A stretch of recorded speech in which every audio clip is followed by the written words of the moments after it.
It was a quiet and cold night upon the sleepy city of Starstream. The crowded bundles of colorful and chipper tunes panned out into the night, finishing the last-minute preparations for the upcoming festivities of All Hallows' Eve. The chitter and chatter of the resident children filled the soft, cold air, carrying the excitement through the streets. In Illustar, every holiday was a spectacle, as each imaginative thing you could think of was always bound to grace the presence of the Illustarians. Nothing was spared from being blown out of proportion. The holidays were nothing to shy away from for each resident of the quiet, hushed state. Halloween was no exception. All ghastly and ghoulish members of the community participated in the fun and frantic events, posing as props or scare actors to give the participants of the day a fun and welcoming introduction to the long and playful night upon them. Not all were easily amused by the participation of the event's hustle and bustle. Many spirits and demons would stay far away from the obnoxiously loud cities to avoid being pestered by brash and obnoxious teens and children begging for confectionaries or trinkets.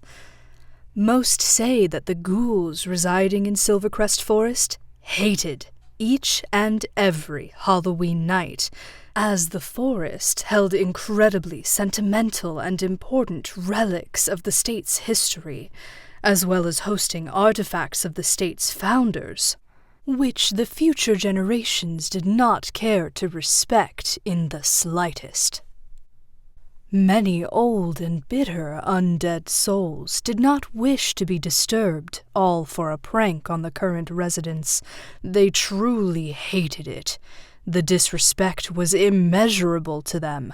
No person from the cities tried to enter, and through tales and horror stories, many don't have the ambition to even look to the gravel-paved path, as they feared they would end up like their ancestors if they dared to place one wrong foot in the graveyard-like forest, 6 feet under.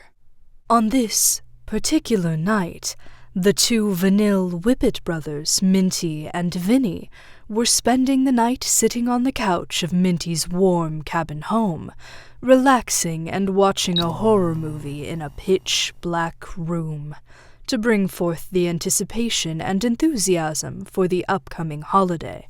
You think that they decided to do computer effects or practical makeup for chopping the dude's head off? The younger brother chuckled as he took a small sip of his blood-colored punch, nudging the eldest in the ribs, trying to gain any reaction from him. Minty, for the love of God, can you keep your yap shut and let me watch the gore?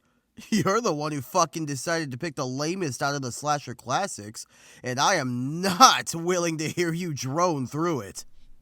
The eldest brother protested with evident annoyance, his expression devoid of any amusement. In a bid for revenge against his younger sibling, he locked eyes with him and flicked his white and green hair up from his disheveled fringe, deliberately trying to irritate the smug grin that had emerged while Vinny was on the verge of witnessing his brother fluster with great annoyance. The tension in the air hung thick as both brothers hesitated, unwilling to break the silence. The old cabin creaked and groaned around them, sending shivers down their spines and making the hair on their arms stand on end. The quiet, disorienting sound of pitter-patters from the movie blended with the ominous approach of footsteps. Minty jerked his head around, startled by the heavy, damp footfalls creeping up behind him. Vinny tensed, his fist clenched and ready to deliver a sucker punch to whatever entity was making the noise. Suddenly, a shadowy figure emerged, illuminated by the flickering red and yellow glow of the television. Can you two please lower your voice? Whoa, fuck! Vincent, what the hell, man? Hold on, please don't fucking hit me! Darwin would say, in slow, hushed-out and exhausted whispers, his chest heaving after every word, still trying to regain his breath that was tackled out of him before. In sudden exasperation, Darwin held his breath as he nearly saw the blue-colored mug's hardened fist mere inches away from his face, threatening to leave a sudden bruise if he were not to have moved the slightest inch to the left. Darwin's hand grasped the loose fabric of his hoodie tight, giving the impression he nearly had a heart attack over the sudden almost assault. Vinny's breath, hasty and loud, heaved in a panic as he soon made out Darwin's features. The mug unclenched his hand into a softer palm-out gesture, and a laugh so strained and desperate escaped his lips as he realized he almost threw down his brother's husband to the floor. The sudden shock of hearing Darwin sneak up on the pair really tensed the room's atmosphere, causing the trio to just look at each other in pure fright. But babe, for the love of God, please never ever jump out like that and scare us. You almost got your ass laid out to you. Ah, Jesus Christ. What are you doing out here so late?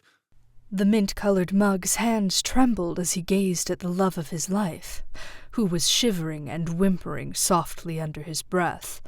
With a final, exasperated sigh, he directed his trembling words toward his husband, prompting Darwin to relax his tense posture and reassure him that everything was fine. Just as Darwin began to speak, Vinny erupted into chortles, struggling to contain his laughter.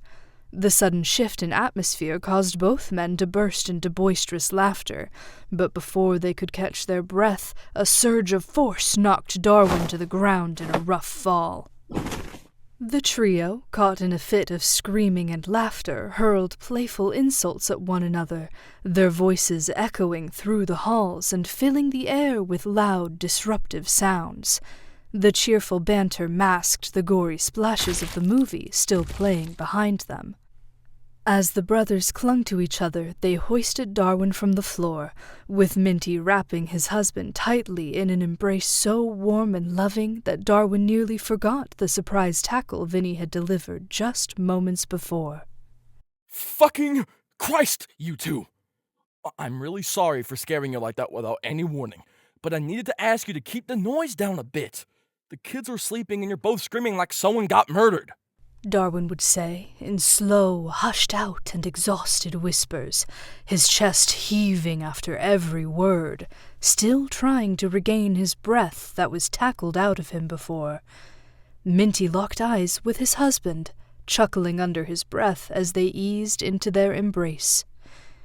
Vincent, unamused by the sudden swell of romantic tension between the two men, broke them apart with a swift shove of his arms. An annoyed and amused glance faded onto Darwin's face as he was pulled apart from his husband by the very brother he was tackled by. Oh, and thanks a lot for tackling me with no warning, Vincent. You almost cracked the plastic off of my lid. You're a real peach, you know that? Darwin said, with the most poison-filled spit he could force into his words, etching into his influxes so potently that even Vinny could metaphorically see the venom drip on Darwin's lip. Oh, fuck you 1,000,000 times over, Darwin! You chose to pull off the Jason Voorhees gag and scare the living daylights out of Minty and me by showing up without any warning! What the hell were you thinking sneaking up behind us like that? Even if you were trying to make us quiet down for Ivan and Lacey. As they both locked eyes with each other, the two men started sneering and baring their fangs to each other. The snarling from both grew louder until it was cut off by a sudden yelp from the both of them. Minty would yank them by their shirt collars, leaning them mere inches away from Minty's agitated and threatening face. All right, you two, you're not dogs, so cut it out while I'm right beside you. Vinny, next time, don't tackle my husband without warning. Darwin, please call out if you want to get our attention, and for the love of God, don't creep up on us like that again. The movie has already put us both on edge. Minty hissed as he looked at his brother and his husband with pure annoyance, flushing as he admitted to the embarrassing fact he almost shat himself in fear from the movie. As the movie was brought up, the fading blue and red colors began to blind the trio. Gaining interest to glance at the television in curious unison, they were purely mesmerized by the frantically bad acting and shitty direction, causing Vinny to smirk his casual shit-eating grin and propose a plan to the couple. Well, Darwin, if you'd like us to keep the noise down inside the house, I suggest we head outside for some pre-Halloween fun. How about we explore Silvercrest Forest for a couple of hours and make some noise out there? The two other cups looked at Vinny with ghastly expressions, processing the words he dared to utter from his foul mouth. Minty sneering his glance to Vinny's coy and smug face. The pure mockery of Vinny's feral behavior switched on the self-preservation. Minty had to refrain himself from going hysterical. Oh, ha, very funny, Vinny. Just because we watched that ridiculous movie and tried to make a tradition of exploring that silly forest as kids doesn't mean we should do it now. Especially not after you two just started arguing like crazy not even 5 minutes ago. I really don't want to see what happens if you pull a dumb prank and end up even more battered than you already are, Vince. Sorry to say, Vin, but Minty has a point.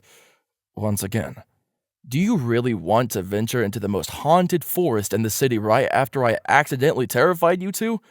You'd be on my case all night looking for a chance to get back at me and give me a scare. The older mug's facial expression drops as quickly as he gained it, as he felt the words from both the men in his company bore him immediately. The mug shoved Minty's shoulder by the brush of his hand and gave a scornful laugh. He hadn't felt the disappointment of his brother rejecting an opportunity to go basking in the glory of hiking up the woods. With a disgruntled look in his eyes, Vinny would scoff and look up at the pair with an attitude so bold and accusatory it sent shivers down Minty's spine. Oh no, dear brother and annoying in-law. That wasn't a request. We are going to have the time of our lives, and you are not going to convince me otherwise, alright? With a swift heave from his position and a disgruntled moan under his breath, Vinny beelined for his bag on the corner of the door. Shuffling in his bag, he pulled out a few flashlights and a smaller bag, seeming to contain rectangular boxes. As Darwin and Minty glanced at Vinny, Vinny raised the corners of his mouth to a vicious grin, so wicked it could send a chill to the most ghoulish person. Vinny had no real intention of trying to go alone into Silvercrest Forest for something as stupid as a hike, as he knew what would await him would be a trip to the emergency room. Hoping he would gather a bit of assistance from his family for that exact reason, he tried playing a bitter sympathy card for his brother's soft spot of not wanting Vinny to get hurt, or anything worse to occur to him. Minty's feet quickly paced next to his brother as he grabbed one of the flashlights from him, holding it like it was going to come undone. Minty knew that Vinny's plan was going to cause an accident, or worse, to happen, but he couldn't stomach the need to join his brother in such a stupid request. Even though Minty didn't like the initial vigor in Vinny's eyes, he was curious about the desire Vinny had to go into the woods. The frantic and furious look in his brother's eyes drew him into the enticing idea of getting scared, and witnessing something he hadn't dared to uncover drove him to impulsively gather to Vinny's escapade. The bubbling intrigue of his mind soon came to a stop when Minty's husband held his shoulder in a gentle but firm grasp, plastering himself with a look of worry and unease. The tender and puppy-like look from Darwin soon caused Minty to look up with the more soft, easing gaze Darwin was used to. Fine, Vinny. We will amuse you just for this trip, okay? I don't want you to get the wrong idea and end up thinking you can drag us wherever you want after this, all right? Lead the way. I'll catch up in a second. The deadpan look in Minty's face seemed to melt the excitement from Vinny's body, the older brother mumbling under his breath in an annoyed and bratty fashion. Gripping with the fact that his brother was not giving him the reaction he was hoping for, the malice in Vinny's words seeped so potently under his sharp whispers until a grasp of his hood ceased his ranting. Darwin's gaze had a hardened look to it, the bitterness raising in his brown, fiery eyes as he coughed softly towards Vinny. You got one shot to make this a harmless adventure, Vincent, or so help me God, the beatdown you'll get will leave you as bruised as those tattoos you have. As the two spat and hissed like feral cats, Minty let out a loud grunt of disapproval seeing the fighting resume, intervening to separate them from each other's snarling faces. The night had turned tense now, with the trio snapping and growling at one another as they gathered around the sleek, smooth car Vinny had offered for their escapade. The bitter cold nipped at the fingers and noses of the three men, yet it paled in comparison to the hostile glances and hushed arguments that filled the empty space inside Vinny's car. An uncomfortable silence settled over them, thick with the sharp, sour frustration that hung in the air, heavy enough to cut with a knife. Minty and Darwin felt the resentment to agree to such a ridiculous and childish request rising in their throats like a hard, salty lump, leaving them dry-mouthed and quiet. But as Vinny revved the engine, the cold, distant atmosphere began to shift. The radio tuned in to the boys' favorite metal station, and the familiar sounds sparked an inviting conversation that gradually eased the tension among them, seamlessly bridging the gap between the departure from Minty's home and the parking lot for their upcoming hike. The boys, cackling and giggling like old classmates, didn't notice the brightly colored tape that surrounded the main entrance of the park. Vinny, lost in nostalgia, began recounting childhood stories with his brother, oblivious to the warnings around him that seemed to flash like bright red lights. He leapt from his parked car and carefully retrieved his gear from the back, handing a smaller bag to both Minty and Darwin before pulling them into his personal space. This was meant to create a more relaxed atmosphere, as he planned their trek into a forest known for its eerie tales and hidden secrets. They were aware of the risks involved in this trip, especially with middle schoolers potentially setting up dangerous pranks, and they didn't want to cut their losses if they were ill-prepared. All right, lovebirds. Here's my plan, all right? We're going in together, no splitting up. Let's see what kind of tricks those rowdy dipshits setting up pranks left for us to really spark up our pre-Halloween night. Who knows? We might stumble upon some cool stuff. Leftover prank supplies, or even some baggies if you catch my drift. Vinny's sudden and misplaced excitement startled Minty due to how eager and desperate it seemed. He, at first glance, wasn't all too thrilled about having to watch out for his brother's immature antics so soon into the night. However, with Halloween approaching and the possibilities of what might be hidden in the woods, he too felt a thrill of excitement fueling his determination to explore. All right, Vin. Lead the way then. We have nothing else to lose. We already came a long way. What's the worst that we can expect knowing this place is just filled with junk? Minty said in a clear and crystal voice, masking the true, genuine fear he had. Truthfully, Minty never once accepted the offers from Vinny to ever seek anything from Silvercrest Forest, deeply fearing that the tales of a wild, rampant killer would dare make them next in the list of missing reports. Tales say that most who trek up the very hills would end up as tormented souls. Even those that dared move even a pebble from its intricate art of a slaughterhouse it created in the woods it called home never returned.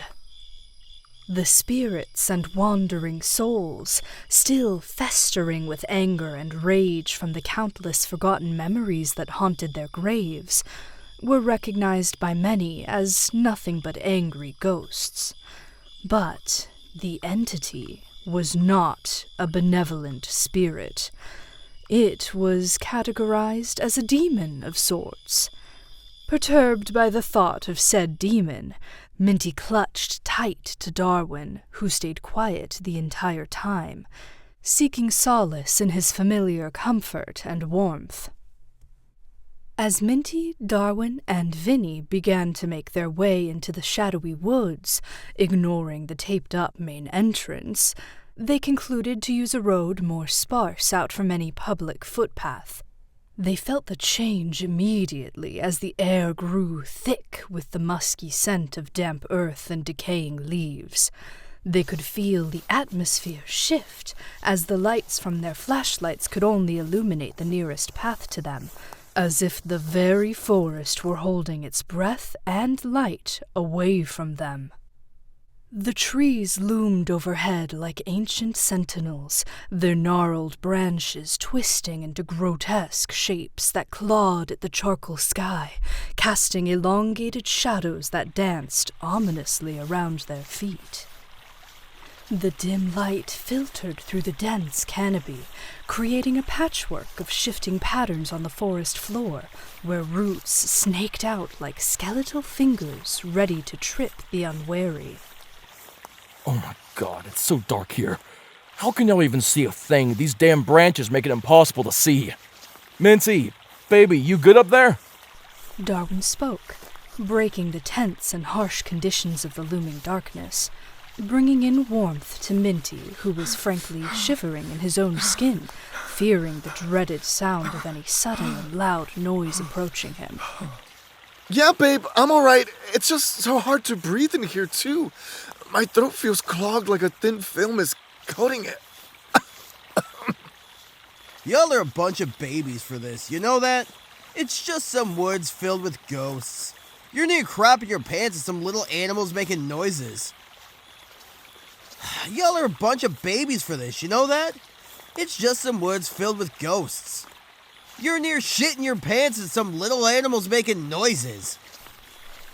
Vinny, ever the adventurous spirit, scoffed at the couple and their weak attempts to comfort each other, bravely still leading the way with his flickering flashlight that barely penetrated the oppressive darkness, illuminating patches of moss-covered stones that seemed to pulse with life.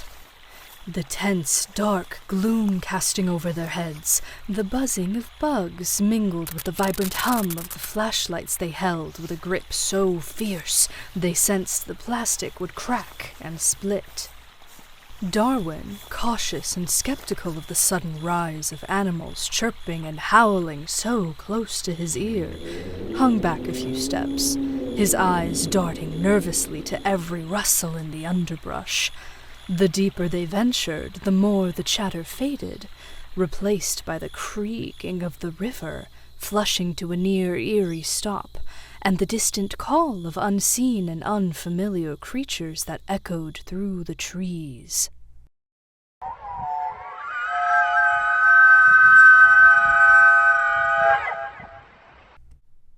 The frantic and panicked spin of Minty and Darwin's heads whirled their brains so fast and quick they couldn't grasp the next booming noise coming in from the menagerie of creatures calling to them in a cryptic way. Vinny, near paralyzed, flashed his light down to avoid aggravating whatever made the loud, shrill shriek. So early on in their hike, and already something was unhappy with 3 potential dangers invading its territory. A gulp emerged from Vinny's quivering throat, drying as each word he spoke quieted down to a whisper. Guys, was that a moose by chance? Or did I hear a scream that kinda echoed? No. This isn't a moose, Vinny. Moose wouldn't shriek. They boom. That thing sounded like it was coming from all over. Shut up. Keep your voices down. It's looking right at us, you idiots. Suddenly, the ground trembled beneath them. A high, wind-like shrill scream whipped through the wind, sending a jolt of primal fear coursing through their veins. The trio froze in their tracks, hearts pounding in their chests, as the underbrush parted with a sickening shudder, revealing a sleek, gray figure cloaked in shadow. The beast emerged from the gloom, its massive form silhouetted against the dim light, muscles rippling beneath a loose, draping pelt of skin, shimmering a silver and oil-slick cast upon any skin taut enough on its hulking bones. Albeit thin and malnourished, the creature stood on powerful, thick legs, each paw the size of a dinner plate, with claws glinting like shards of glass in the sparse illumination. Its eyes, hollow and void, like empty spaces that could not physically reflect a ray of light, blended with the darkness as they focused on the trio with an unsettling intelligence. Rows of jagged teeth, yellowed and sharp, peeked from its gaping maw, gleaming menacingly as the creature let out another banshee-like call that reverberated through the trees, shaking leaves from their perches and sending birds scattering into the night sky. The sound was supernatural, a deep warning that echoed in their instincts. This was no mere animal, but something far more ancient, something that belonged to legends long forgotten. As the beast stepped forward, the ground seemed to quake under its weight. Minty, Darwin, and Vinny exchanged terrified glances, their previous bravado evaporating like mist in the morning sun. Minty's flashlight flickered violently, casting erratic beams of light that danced across the creature's glistening skin. A gnarled piece of bone protruding from the creature's side only heightened their horror, a gruesome trophy from a previous encounter. What the fuck is this thing? Why is it looking at us? What are you? Vinny, Darwin, what the hell are we looking at? Minty would whimper in a pathetic way to console himself and garner an inkling of reaction from his party members. Darwin took a hesitant step back, the earthy scent of damp ground mingling with the acrid smell of blood that dripped from the creature's maw, pooling ominously at its feet. Vinny struggled with the instinct to flee, but his heart sank as the creature's nostrils flared, sniffing the air, its gaze locking onto Vinny with an intensity that sent chills racing down his spine. Get the absolute fuck out of here! Now! It looks hungry! Run! Run! Run! Vinny would blurt out in a stupid moment of terror and panic, causing the thin beast to stop its sniffing and hungrily look at Vinny. Eyes rolling front-facing as dilated white corners peered, making a guttural squishing noise that sent bile up Vinny's throat. In that heart-stopping moment, the creature lunged forward, its massive jaws snapping open to reveal a cavernous throat lined with glistening dagger-like teeth. It seized Vinny by the arm, its long neck twisting and squelching with a quick lash, yanking Vinny off his feet with terrifying ease. The sound of shattering porcelain echoed through the woods as the beast's fangs sank deep into his mold, silver spraying like a gory fountain against the backdrop of the night. Vinny's screams sliced through the silence, a visceral sound that felt like a knife twisting in his guts. Fuck! Fuck! Get this thing off me! It's cracking me like nothing! Minty! Darwin! Do something! It fucking hurts! Minty and Darwin stood frozen, paralyzed by a cocktail of horror and disbelief, As Vinny's desperate cries faded into choked gasps, the creature shook him violently, flinging him aside like a rag doll, blood splattering across the forest floor, soaking into the rich earth that had already tasted too much death. As Vinny crumpled to the ground, limbs twisted at unnatural angles, the beast turned its predatory gaze back to Minty and Darwin, dripping with the horror of what it had just wrought. The darkness seemed to close in around them, a suffocating blanket of dread as they realized they had crossed a threshold into a realm where legends breathed and shadows concealed nightmares, where survival was but a fleeting dream amidst an avalanche of terror. Darwin's hands grasped at his husband's as he ducked away under the creature's smooth underbelly, making a lunge for Vinny, but all too close as the slim beast snapped its jaws, raising Minty by his hood and tucking him close to the creature's grotesque face underneath its heavy claws. Darwin! Darwin, let go! It's got me! Baby, save Vinny and get home now! Please, for the love of God, do it for Lacey and Ivan! Minty's heart raced as he felt the warmth of Vinny's blood splatter against his skin from the creature's second-hand viscera, the metallic tang mixing with the damp, earthy scent of the forest, silencing him to speak any louder as the brisk, overwhelming fear crept into his blood. The fallen flashlight flickered and dimmed, casting grotesque shadows on the trees that seemed to lean in closer, whispering secrets of the ones who had come before them. Darwin's eyes widened in horror, his mind racing for an escape plan, but all he could manage was a stuttered gasp, his throat dry with fear. Minty! I ain't leaving you here, baby! Stay with me! I'll find a way to make it let go! Just hold still, baby! As Darwin shouted, he hoisted Vinny in a slump on his shoulders, roughly landing him close enough to a nearby pathway for an easy chance at escape, seemingly disappearing into the night, leaving Minty alone underneath the smooth-skinned monster. The beast turned its attention to Minty, its gaze like an unwelcoming void, deep and hungry. The air was thick with the scent of iron, and the creature's maw dripped with fresh blood, glistening silver pooling at its long and grotesque hands and staining the roots of the ancient trees. It took a slow, deliberate neck snap forward, muscles coiling like springs, ready to inch closer to Minty's body. Minty felt the urge to run rise in his chest, but his legs were anchored by the gruesome weight of the creature. The only image Minty had racing in his mind was of Vinny's shattered body, sprawled grotesquely on the ground, fearing he wouldn't live to see his brother another day, fearing all that surrounded him. As Darwin made a loud commotion just beyond his sight, Minty's head turned, adrenaline surging, and glanced desperately into the underbrush, the soft thud of his husband's footsteps swallowed by the enveloping darkness. Minty choked out in a pained and strained whimper.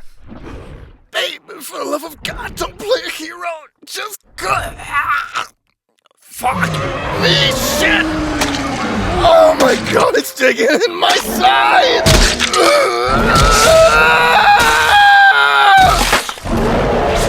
The crisp cut of Minty's words was soon engulfed by a painstakingly agonized scream, followed by a sick and wet crunch of ceramic.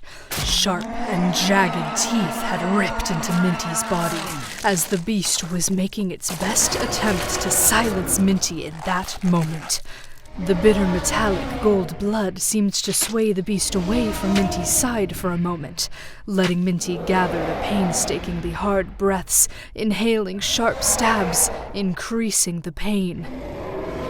The forest became alive with the echoes of despair. The growls of the beast reverberated through the trees, mingling with Darwin's sudden hushed footsteps ever brushing away from earshot, and Vinny's silence. Minty's gory screams draped over roots and rocks, the darkness swallowing them all whole. Darwin, not being anywhere close to Minty now, tricked Minty's mind to merely give in to the pain and collapse then and there. A loud bang popped into the thick air like a firework, as the beast dug once more into Minty's shattered and gory porcelain skin, the tender and fleshy underbelly of the creature stained with the illustrious gold seeping away from Minty's veins, the sharp, razor-like teeth sunk for one last fleshy rip and tear from Minty's body as crimson soon mixed into Minty's gold blood. A final shrill shriek loomed in the air like a warning call as Darwin stood, locked with a rifle in his hands. His chest heaved as another shell exploded, mingling with the loud, banshee scream of the pale-skinned creature. Getting hit twice in the loose and flabby skin, fearing that the next shot could be aimed for its head, the creature dragged its injured body away into the night, leaving a trail of deep red, silver, and gold behind. I got you both. It's gone now. Come on. Let's get out of here before it decides it can fight again. Darwin choked out as he tried soothing Vinny and Minty from the brutal pain they felt surging through their bodies. Darwin's eyes welled up with tears as he hoisted his gored husband and brother-in-law onto his shoulders, pacing himself to be able to carry them back to safety. The pale moon shining its brilliance onto the bloodied trio, irony shining through with each reflection. Darwin opened Vinny's car door, speeding its heavy body to the hospital to preserve whatever strength the two had left to stay conscious, knowing now what haunts the forest of Silvercrest may want to exact its revenge for one more Hallows Eve, ever so patiently waiting for the taste of the breathing dinner it lost too soon.